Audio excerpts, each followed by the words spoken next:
उत्तम श्लोक चरितम भगवान चकार भगवान ऋषि। श्रीमद् भागवत की रचना कैसे हुई और क्यों हुई, बहुत ध्यान से सुनो। वेदव्यास जी महाराज सरस्वती नदी के तट पर विराजमान थे। सरस्वती नदी का तट कहां है बताओ भारत में? सरस्वती नदी केवल, वैसे तो कई कई जगह बताए जाते, पर मुख्य रूप से एक ही तट है उनका, बद्रीनाथ। बद्रीनाथ से थोड़ा और आगे जाओ तो माना गांव, वहीं सरस्वती जी का उद्गम है। और थोड़ी दूर 1-1.5 किलोमीटर चलने के बाद सरस्वती जी लुप्त हो जाती है, फिर गंगा जी का दर्शन होता है, अलकनंदा जी। तो श्री सरस्वती जी के तट पर वेदव्यास जी विराजमान थे और बड़ी चिंता में बैठे थे। किस लिए? मेरी और आपकी चिंता में बैठे थे।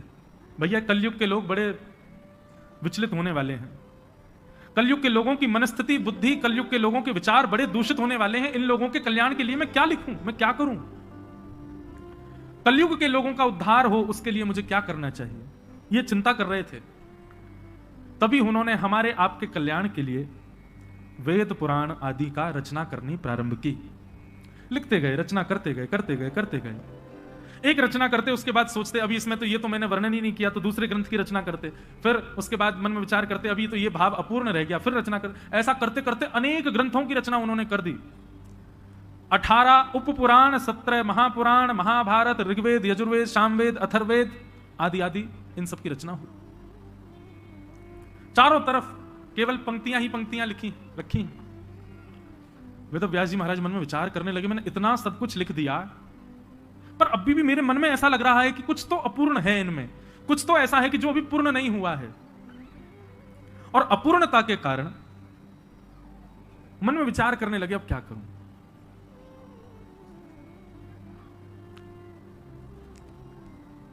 चिंतित बैठे थे, तभी वहां नारद जी का आगमन हुआ।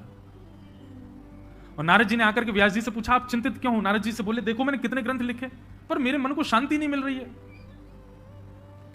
नारद जी महाराज बोले भगवान मैं बताऊं आपके हृदय को शांति क्यों नहीं है? बोले जी बताइए ना। तब नारद जी कहते हैं, बहुत ध्यान से सुनो, भागवत जी क्यों लिखी गई, कैसे लिखी गई? कि भवतानुदित प्रायम यशो भगवतो मलम ये नैवासौ न तुष्येत मन्ये तद्दर्शनम खिलम कि न यद्वचश्चित्रपदम हरेर्यशो जगत पवित्रम प्रगणित करहि चेत् तद्वायुषम तीर्थमुशन्ति मानसा न यत्र हंसा निर्मन्तु शिक्षया। बहुत सावधानी से सुनो। नारद जी महाराज कहते हैं, बोले भगवान जिस कीचड़ में कौवे स्नान करते हैं ना, वहां कभी हंस नहीं आते। हंस तो परम पवित्र जल में स्नान करता है, उसी में ही रहता है। और हंस का स्वभाव तो ऐसा हो रहा है कि जिस मान सरोवर में, आजकल हंस मान सरोवर में ही है, सौभाग्यवंत लोगों को दर्शन होता है। हंस का स्वरूप है, यदि जिस सरोवर में वो रहता है वहां एक तिनका भी डाल दिया जाए तो हंस तुरंत आएगा निकालने के लिए, वो अपवित्र स्थान पर रह ही नहीं सकता। ये एक तर्क दिया नारद जी ने कि जिस जलाशय में कौवे स्नान करते हैं वहां हंस नहीं आते। बोले महाराज मैं आपकी बात समझा नहीं। बोले भगवान ऐसे जलाशय का निर्माण करो जिस जलाशय में अन्य अन्य पक्षी नहीं, हंस का आगमन हो। हंस का आगमन परम पवित्र, परम शुद्ध, परम चैतन्य, परम शांत जलाशय में होता है, अन्यथा हंस आता नहीं है। महाराज मैं आपको सांकेतिक रूप से यह बात कहना चाहता हूं, आपने जितनी भी रचना की है, जितने भी आपने पोथियां लिखी हैं, सब में ज्ञान है, सब में श्रेष्ठताएं हैं, सब में अद्भुतताएं हैं, पर घुमा फिरा करके देखा जाए तो 4 ही बातें हैं, धर्म अर्थ काम मोक्ष, चतुर्विध पुरुषार्थ। और इन चतुर्विध पुरुषार्थों की प्राप्ति के लिए ही आपने सारे ग्रंथों के निर्माण किए हैं। लेकिन महाराज जिनको इन चारों से कोई काम नहीं, जिनको उन चारों से कोई मतलब नहीं, जिसको धर्म से मतलब नहीं, जिसको अर्थ से मतलब नहीं, जिसके अंदर में कोई कामना नहीं, और अंतिम जिसको मोक्ष भी नहीं चाहिए, उसके लिए आपने क्या लिखा? इन चारों की इच्छा ना रखने वाले हंस प्रवृत्ति के जो साधक हैं उनके लिए आपने क्या लिखा? कुछ भी नहीं। इसीलिए आपका हृदय अशांत है। बहुत सावधानी से सुनिएगा। वेदव्यास जी बोले संसार में इन 4 चीजों की प्राप्ति तो संसार करना चाहता है, धर्म अर्थ काम मोक्ष, पांचवी तो कोई वस्तु है नहीं। नारद जी बोले नहीं, पांचवी एक वस्तु है, और जो उस पांचवी वस्तु का साधक होता है उसको इन चारों से कोई अभिप्राय नहीं होता। और वो पांचवी वस्तु क्या है, वो पांचवा पुरुषार्थ क्या है, जिसकी साधना करने वाला इन चारों के वश में नहीं रहता, इन चारों की उपासना नहीं करता। बोले पांचवा पुरुषार्थ का नाम है प्रेम। प्रेम का जो पथिक है उसको ना तो धर्म की चिंता होती, प्रेम का जो पथिक है उसको ना ही अर्थ की चिंता होती, प्रेम का जो पथिक है ना ही उसके चित्त में कोई कामना होती, और प्रेम का जो पथिक है उसको मोक्ष की भी चिंता नहीं होती। ऐसे प्रेम के पथिकों के लिए आपने क्या लिखा? कुछ भी नहीं, इसीलिए आपका हृदय अशांत है। भवतानुदित प्रायम यशो भगवतो मलम ये नैवासौ न तुष्येत मन्ये तद्दर्शनम खिलम। नाथ, आपने जितना कुछ भी लिखा है इनसे प्रेम पथिक, प्रेम के उपासकों का कोई अभिप्राय सिद्ध नहीं होगा। प्रसिद्ध कथा है, आप सब जानते होंगे। ठाकुर जी को ज्वर चढ़ा था, वैद्यों ने कहा वैष्णवों की चरण धूलि लाओ, भगवान के माथे से लगाओ। सबने मना कर दिया, लेकिन जब नारद जी वृंदावन की गोपियों के पास में जाकर के कहते हैं कि ठाकुर जी को ज्वर चढ़ा है और वैद्यों ने रसिकों की, वैष्णव जनों की चरण रज मांगी है, गोपियों ने भर भर के चरण रज दे दी। नारद जी महाराज कहते हैं आपको डर नहीं लगता? गोपियों बोली किस बात का डर? बोले आपकी चरण रज भगवान के माथे से लगेगी, आपको पता है इसका क्या आपको भोगना पड़ेगा पाप। अरे भैया, मंदिरों में तो ठाकुर जी के सामने कमर कर दें, पीठ कर दें ठाकुर जी को, तो भी अपराध माना जाता है। आप अपने चरण रज भगवान के मस्तक पर लगाने के लिए दे रही हैं। मानता हूं कि यह औषधि आवश्यक है, परंतु आपको यह विचार नहीं होता कि इसके लिए आपको नरक जाना पड़ेगा। गोपियां कहती हैं नारद, यदि हमारी चरण रज देने से श्री कृष्ण की पीड़ा दूर होती है तो ऐसी चरण रजों का भंडार खोल देंगी द्वारिका में, और भले ही उसके लिए हमको नरक जाना पड़े, 2000 वर्ष तक नरक रहना पड़े, हम नरक स्वीकार कर लेंगे, लेकिन कृष्ण पीड़ा में है यह स्वीकार नहीं कर सकते। हम अपना कष्ट स्वीकार कर लेंगी, यम के कोड़े स्वीकार कर लेंगी, लेकिन कृष्ण पीड़ा में है, यह तो नरक से भी ज्यादा बड़ी वेदना है हमारे लिए, हम उसको स्वीकार नहीं कर सकते। बताओ, क्या आपको यहां धर्म दिखाई दिया? धर्म तो कहता है भगवान के आगे चरण नहीं करने चाहिए। क्या आपको यहां अर्थ का दर्शन हो रहा है? अर्थ का दर्शन होता तो वो काम किया जाता जिससे ठाकुर जी प्रसन्न हो, ठाकुर जी रीच करके कुछ दें, पर यहां पर अर्थ भी नहीं है, ठाकुर जी की प्रसन्नता है, बस कोई कामना भी नहीं है।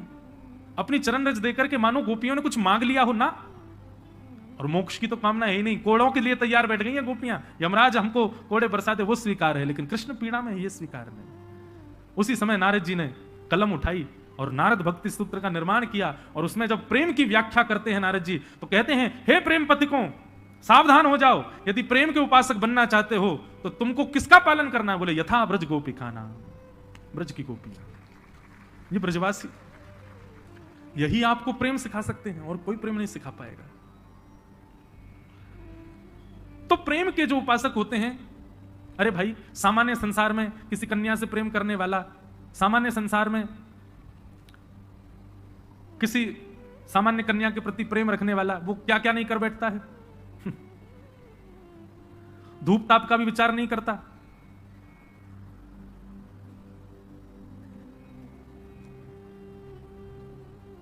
धूप ताप का भी विचार नहीं करता, अपनी प्रेयसी के लिए सारी हदें पार कर देता है। धूप में खड़ा हो जाएगा, बारिश में आ जाएगा, उस गली में ही बैठा रहेगा जहां उसकी प्रेयसी रहती हो, इतना तो वो भी करता है। माता पिता से लड़ लेगा, सब काम कर लेगा, लेकिन अपनी प्रेयसी को नहीं त्याग सकता। ये तो सामान्य प्रेमी का लक्षण होता है कि वह भी सारी चीजों से ऊपर उठ जाता है। संसारिक दूषित प्रेम करने वाला भी ऐसा हो जाता है, तो श्याम सुंदर से प्रेम करने वाले वो धर्म अर्थ काम मोक्ष के कैसे उपासक हो सकते हैं?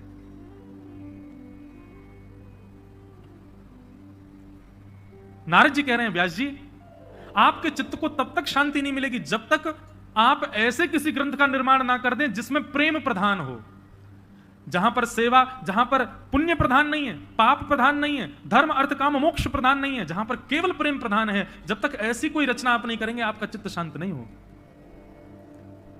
भागवत के श्रोताएं सब लोग सावधानी से सुनो, यहां पुण्य नहीं सिखाया जाता कि पुण्य कैसे करना है।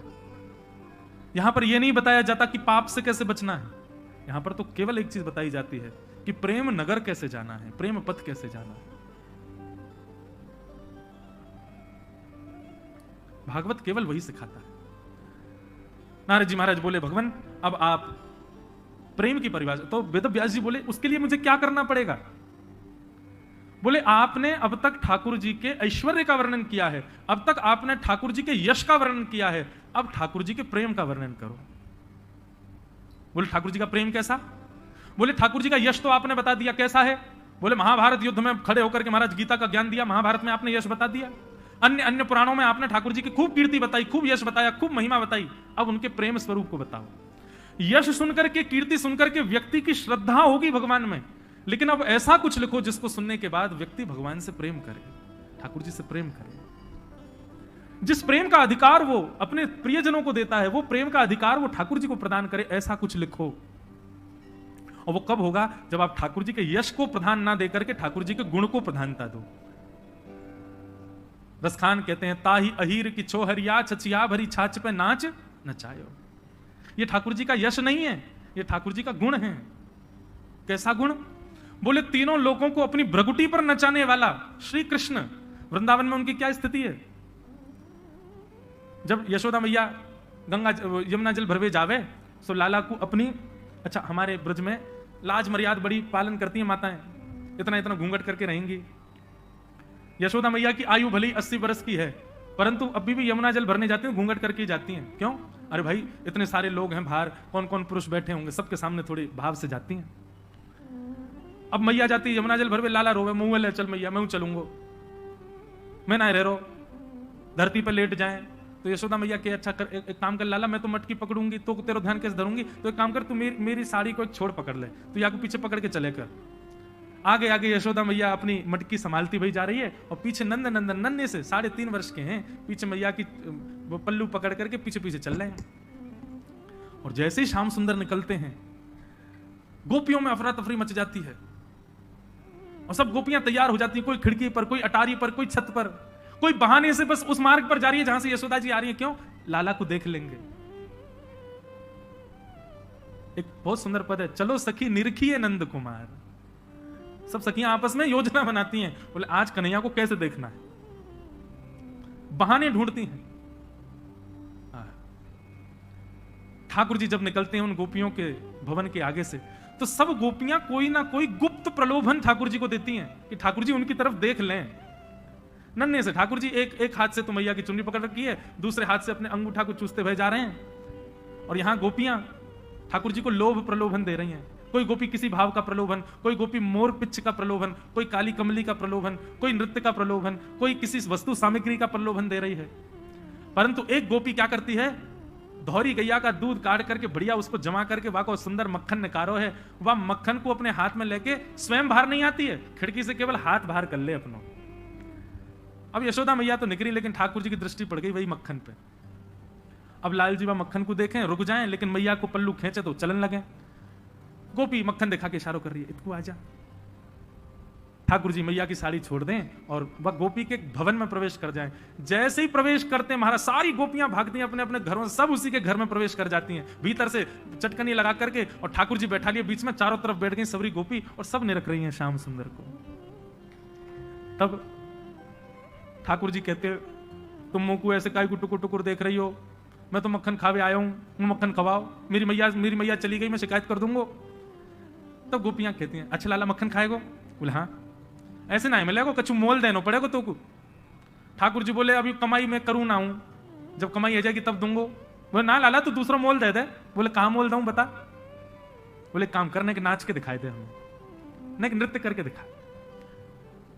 नन्हे से ठाकुर जी के नेत्रों में आंसू आ रहे हैं, यशोदा मैया को याद कर रहे हैं, लेकिन गोपियों ने पकड़ रखा, बोले पहले नाच हमारे आगे। देवता आकाश से दंडवत करते हैं गोपियों को, बोले ये त्रिलोकी नाथ है जिसकी भ्रगुटी पर तीनों लोग नृत्य करता है, वो इन गोपियों के सामान्य से मक्खन पर ठुमुक ठुमुक करके नाच रहे हैं। तब रसखान लिखते हैं, ताही अहीर की छोहरिया छचिया भरी छाछ पे नाच नचायो। उस परब्रह्म को जिसके आगे महादेव भी हाथ जोड़ के खड़े रहते हैं, जिसके आगे साक्षात ब्रह्मा भी हाथ जोड़ करके खड़े रहते हैं, जिसके आगे तीनों लोग थरथर कांपते हैं। वो ब्रजवासी इन अहीरों की छोरियों के आगे ऐसे नृत्य करते हैं जैसे अगर नाचे नहीं तो तीनों लोग चुरा ले जाएंगी गोपी इनसे। बताओ, इस लीला में ठाकुर जी का यश प्रकट होता है कि ठाकुर जी का प्रेम प्रकट होता है? ठाकुर जी का प्रेम प्रकट होता है। धर्म तो कहता है भगवान को सिंहासन पर बैठाओ, धर्म तो कहता है ऐसा कुछ मत करो जिससे भगवान को तकलीफ हो, लेकिन प्रेम कहता है वो सब जायज है, यहां सब कर सकते हैं। ठाकुर जी को उखल से भी बांध सकते हैं, ठाकुर जी को नचा भी सकते हैं। ठाकुर, अरे कहां तक कहें महाराज, ब्रजवासी की ऐसे ऐसे मधुमंगल श्रीदामा ठाकुर जी कोई घोड़ा बना के उन पर चढ़ जाए, और ठाकुर जी की जो दो बहनी मैया दो चुटिया बनाते, वही चुटिया कोई पकड़ लें, बोले चल लाला इसको जहां को चोटी खींचे वहीं को चलियो, और ठाकुर जी चलते हैं। देवता आकाश में खड़े खड़े चिंता करते, बोले कि अरे भैया तुम भगवान के केश खींच रहे हो, तुमको पता है उनका एक रोआ भी टूट गया तो एक ब्रह्मांड नष्ट हो जाएगा वहां का। लेकिन ब्रजवासियों का ये प्रेम है बंधुओं, ये ऐश्वर्य नहीं है ठाकुर जी का। नारद जी ने कहा आपके चित्त को तब तक शांति नहीं मिलेगी जब तक आप ठाकुर जी के प्रेम का बखान नहीं करोगे, प्रेम को प्रकट नहीं करोगे। और उस प्रेम को प्रकट करने के लिए भगवान के प्रेम स्वरूप का स्मरण करो। समाधिनानुस्मर तद विचेष्टितम, आप समाधि लगाओ और समाधि लगा करके भगवान के उत्तम श्लोक, उनके उत्तम लीलाओं का चिंतन करो और चिंतन करके उन लीलाओं का सुंदर भाव वर्णन करो। तब श्री वेदव्यास जी महाराज ने नेत्र बंद करके चिंतन किया और वर्षों तक चिंतन करते करते करते करते जो भाव चित्त में प्रकट हो रहे थे, जो भाव मन में प्रकट हो रहे थे, उन्हीं भावों को जब प्रकट करके अवतरित किया गया, उतारा गया, तभी पुराण संहिता, पुराण सम्राट श्रीमद् भागवत की रचना हुई। बोलो भागवत महापुराण की जय। अब समझ आई भागवत जी की रचना कैसे हुई। भागवत जी का मूल आधार क्या है? तप नहीं, जप नहीं, योग नहीं, साधना नहीं, नियम नहीं, धर्म नहीं, अर्थ नहीं, काम नहीं, मोक्ष नहीं। भागवत जी तो केवल एक आधार को लेके, प्रेम। इनसे प्रेम की ही कामना करो, ये प्रेम से भर देंगी आपको, ये प्रेम ही प्रदान करती हैं। और जब प्रेम से ओतप्रोत हो, मैं एक बात कहता हूं कथा में, हम सब कौन है? हम सब गुल्ला हैं। कौन है? गुल्ला। और श्रीमद् भागवत जी कथा क्या बोले? ये रस है। इसको जितना भरोगे, जितना भर लोगे, जितना भर लोगे, सोई क्या बन जाओगे? और जैसे ही रसगुल्ला बन जाओगे, सोई ठाकुर जी आपको भोग लगावे आ जाएंगे, आपके समीप आ जाएंगे। ठाकुर जी समीप कब आते हैं? जब रस युक्त होते हो। भाई गुल्ला जब युक्त हो, जब गुल्ला तब गुल्ला, जब गुल्ला तब गुल्ला, और कौन सा? यज्ञ गुल्ला। ठाकुर जी को रस नहीं आएगा। अरे वाह, गुल्ला खा के कौन? एक व्यक्ति हैं, उनको डायबिटीज, वो क्या करते हैं? रसगुल्ला को पहले 5 बार पानी में धोते हैं, रसगुल्ला को 5 बार पानी में धोते हैं, पानी में धोने के बाद फिर निचोड़ देते हैं, निचोड़ने के बाद में फिर उसको पाते हैं। काय बात को पाई क्यों रहे भाई? क्यों अत्याचार? बेचारे रसगुल्ला पर क्यों अन्याय कर रहे हो? रसगुल्ला तो रस युक्त हो तब पाया जाता है। तो हम सब गुल्ला हैं और ये भागवत की कथा रस की चाशनी है। आप जब जब इधर उधर देखते हो ना, समझ लेना उसी समय रस आया था और आप उससे वंचित रह गए, आप अकेले गुल्ला ही रह गए। इसलिए बार बार कहता हूं ध्यान से सुनो, ध्यान से सुनो, ध्यान से सुनो। क्यों? बोले चाशनी की कढ़ाई एक ही है, गुल्ला इतने सारे हैं। तो भैया सबरे रसयुक्त होंगे जरूरी नहीं है, वही रसयुक्त है पाए को जो कढ़ाई की आकृति समझ करके चुपचाप भिचके में बैठ जाए, घुस जाए कढ़ाई में, वही रसयुक्त है जाएगा। तो ये श्रीमद् भागवत चाशनी है भैया रस की। या मैं अपने आप को सराबोर कर लो, 7 दिन को समय मिलो है आपको, वंचित मत रहो। ऐसा रसयुक्त स्वयं को कर लो कि ठाकुर जी आपका सेवन करने, आपका भोग लगाने आपके पास पधारे। भागवत की रचना को बोलो भागवत महापुराण की जय। लोकस्य जानतो विद्वांस चक्रे सात्वत संहितान। श्रीमद् भागवत को संहिता कहा जाता है। संहिता का मतलब सम्यक हितम यासा संहिता, जो सबका हित करे। आपको पता है किस किस का हित होता है कथा में? सुनाने वाले का हित, सुनने वाले का हित। केवल इतना ही नहीं, यहां पर कई सारे छोटे छोटे कीड़े मकोड़े भी विचरण कर रहे होंगे, उनका भी हित। और केवल उन्हीं से काम नहीं, आप इस मार्ग से जो जो सामने से गुजर करके जा रहे होंगे और बस ये देखने के लिए कि यहां चल क्या रहा है, ऐसे दृष्टि करते होंगे, उनका भी हित, उनका भी कल्याण होता होगा। जहां तक कथा का स्वर जा रहा है, घर में पड़े पड़े भी जो एकाध स्वर सुन ले रहे हैं गलती से भी, उनका भी हित, उनका भी कल्याण हो रहा है। और केवल इतना ही नहीं, आप लोग कथा सुन करके जब यहां से जाएंगे तो जिस गली मोहल्ला में घूमते हुए आप जाओगे, उस गली मोहल्ला में जो जो आपका दर्शन करेगा उसका भी हित। एक भागवत की कथा जब एक नगर में होती है, करोड़ों का कल्याण होता है। इसलिए उसको संहिता कहा गया। भागवत बड़ी अद्भुत है भैया, कितने एक साथ कितने लोगों का उद्धार करती है। ऐसी भागवत को हम बारंबार प्रणाम करते हैं, भागवत जी को वंदन करते हैं। भागवत जी की रचना हुई, वेद व्यास जी महाराज ने जैसे ही भागवत की रचना की, रचना के बाद अब कलम जो थी उनकी, जो इतने दिन से चल रही थी, उसको उन्होंने प्रवाहित कर दिया। बोले बस अब और कुछ लिखना शेष नहीं, अब मेरे मन को ठौर मिल गई, अब मेरे मन को शांति मिल गई। कितना भी कुछ कर लो भैया, धर्म कर्म आदि सब कर लो, ठौर तब तक नहीं मिलेगी जब तक प्रेम के उपासक नहीं बनोगे। जब तक प्रेम आपके चित्त में नहीं आएगा, भटकते ही रहोगे, दर दर भटकोगे, मंदिर मंदिर भटकोगे। लेकिन जिस दिन प्रेमी हो गए ना, उस दिन बस पड़े रहूं कुंजन के कोने, शाम राधिका गाऊं, किशोरी तेरे चरणन की रज पाऊं। तो पड़े रहोगे कोने में, फिर अभिलाषा नहीं होगी कि यहां भटकूं, वहां जाऊं, यहां जाऊं ना। फिर तो भैया मंडी द्वीप में भी बैठे बैठे भी ज्यादा वृंदावन भी नहीं जाओगे। पता है क्यों? क्योंकि आप जहां रहोगे ना, वृंदावन वहीं प्रकट हो जाएगा, वृंदावन वहीं आ जाएगा। कई लोग, एक माता आज आई मुझसे सुबह मिलने, उन्होंने बहुत निवेदन किया, महाराज जी कल आप मेरे घर पधारो, पर हमारे पहले से ही सारे कार्यक्रम बन गए, कब कहां जाना है, इसलिए हम सबके यहां नहीं जा पाते। और फिर वही बात है, इतने सारे गुल्ला हैं, चाशनी एक ही है, कहां कहां जावे। तो उन्होंने मुझे एक चीज का लोभ दिया, बोले क्या, आप मेरे घर आओगे तो मैं आपको दावे से कहती हूँ, आपको लगेगा आप वृंदावन आ गए हो। मैंने कहा अच्छा, मैंने कहा तो फिर देखते हैं, फिर लाल जी से आप प्रार्थना करो वो कुछ अनुग्रह करें। बोले आपको ऐसा लगेगा आप वृंदावन आ गए। तो भैया वृंदावन जो है ना, ये कोई अचल स्थान नहीं है, एक ही जगह उत्तर प्रदेश में मथुरा के पास, दिल्ली से आगे वृंदावन नहीं, वो एक केंद्र बिंदु है। बाकी वृंदावन तो सचल अवस्था में भ्रमण करता रहता है, जो प्रेम युक्त हो जाता है उसके चित्त में वृंदावन आकर के विराजमान। वृंदावन मतलब श्यामा श्याम का युगल स्वरूप ही साक्षात वृंदावन है, वृंदावन आकर के विराजमान हो जाता है। वेद व्यास जी महाराज ने भागवत की रचना की, उसके बाद चित्त परम शांत हो गया। व्यास जी महाराज ने विचार किया कि अब भागवत की कथा को जन जन में, घर घर में कैसे पहुंचाया जाए। तब वेद व्यास जी महाराज ने अपने पुत्र श्री सुखदेव जी का स्मरण किया। जो सुखदेव जी वन में चले गए थे, हिमालय पर जाकर के भगवान का भजन कर रहे थे, निर्गुण निराकार पर ब्रह्म का, वेद व्यास जी ने शिष्यों के द्वारा भागवत के श्लोक उनको सुनवाए। श्लोक सुनते ही महाराज ऐसा आकर्षण हुआ सुखदेव जी का, बरहा पीडम नटवर वपुः कर्णयो कर्णकारम।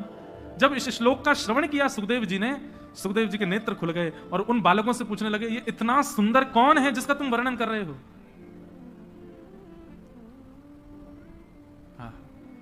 बालकों ने कहा हम तो नहीं जानते ये कौन है, हमको तो बस श्लोक आता है, अगर आप जानना चाहते हैं कि ये कौन है तो आप हमारे गुरुदेव के पास चलो। तब निर्गुण निराकार ब्रह्म की उपासना छोड़ श्री सुखदेव जी महाराज अपने पिताजी वेद व्यास जी के पास आए और आकर के कहा, पिताजी मुझे इनके बारे में बताओ, ये कौन है, ये टेढ़ा मुकुट पहनते हैं, सांवला सा इनका रूप है, गले में वैजंती माला पहनते हैं, वेणुनाद करते हैं, ये कौन है, मुझे इनके बारे में बताओ, इनके रूप गुण के बारे में मुझे जानना है। तब श्री वेद व्यास जी महाराज ने भागवत अपने पुत्र सुखदेव जी को प्रदान की और उसी भागवत में ओतप्रोत होकर के श्री सुखदेव जी महाराज निकल पड़े, गंगा जी के तट पर गए। तब वहां उनको एक प्यासा मिल गया। गंगा जी के तट पर प्यासा, कौन प्यासा? बोले परीक्षित, जिसको 7 दिन में मरने का श्राप लगा था।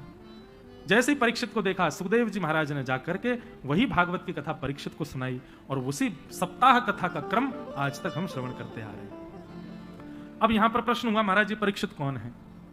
इन परीक्षित जी के बारे में हमको बताओ, इनको 7 दिन में मरने का श्राप क्यों लगा? ऐसा क्या हुआ जिसके कारण इनको भागवत की कथा 7 दिन में सुननी पड़ी? बंधु एक बात बताएं, भागवत जी की कथा का नियम ऐसा नहीं है कि वो 7 दिन में ही होनी चाहिए। वो तो परीक्षित के पास समय ही 7 दिन का था, इसीलिए 7 दिन में सुनाई गई।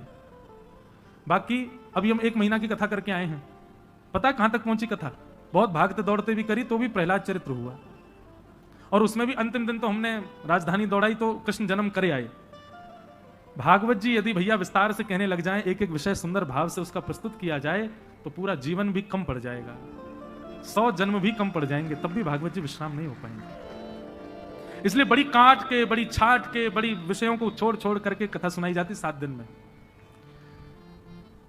काट छाट नहीं है, ये रस है, और रस जितना मिले परिपूर्ण होता है। हमको एक महाराज जी बोले कि अरे लाला, पूरे 100 वर्ष की आयु में यदि भागवत जी के एक श्लोक की भी व्याख्या करते रहोगे ना तो भी समझना कि परिपूर्ण है। भागवत का प्रत्येक श्लोक परिपूर्ण है। भागवत जी श्लोकार्धम श्लोक पादम वा, भागवत जी में वर्णन आता, आधा श्लोक भी पूरी भागवत जी के फल के समान है। पूरी भागवत जी भी पूरे फल के समान है। आधा श्लोक भी यदि सुन लो तो पूरी भागवत जी सुनने का फल मिल जाता है। ऐसी है भागवत जी, ऐसे भागवत जी को हम प्रणाम करते हैं। अब यहाँ परीक्षित को सुखदेव जी कथा सुना रहे हैं। परीक्षित के संपूर्ण जन्म की और उनको श्राप लगने की कथा में यहाँ महाभारत की कथा प्रारंभ होती है। विषय वो हम कल सुनेंगे। कल महाभारत से कथा का प्रारंभ होगा। बंधुओं, कल कृष्ण जन्मोत्सव है, कथा में चौथा दिन है। कल कथा थोड़ी विलंब तक चलेगी, इसलिए आप लोग पहले से ही तैयारी करके आना। विलंब तक ज्यादा नहीं खींचेंगे, हमको करने पे आ जाए छटपट कर देंगे, लेकिन मन कर गया ज्यादा अच्छे से, कुछ भाव ज्यादा आने लग गए तो फिर कह नहीं सकता कितना विलंब हो।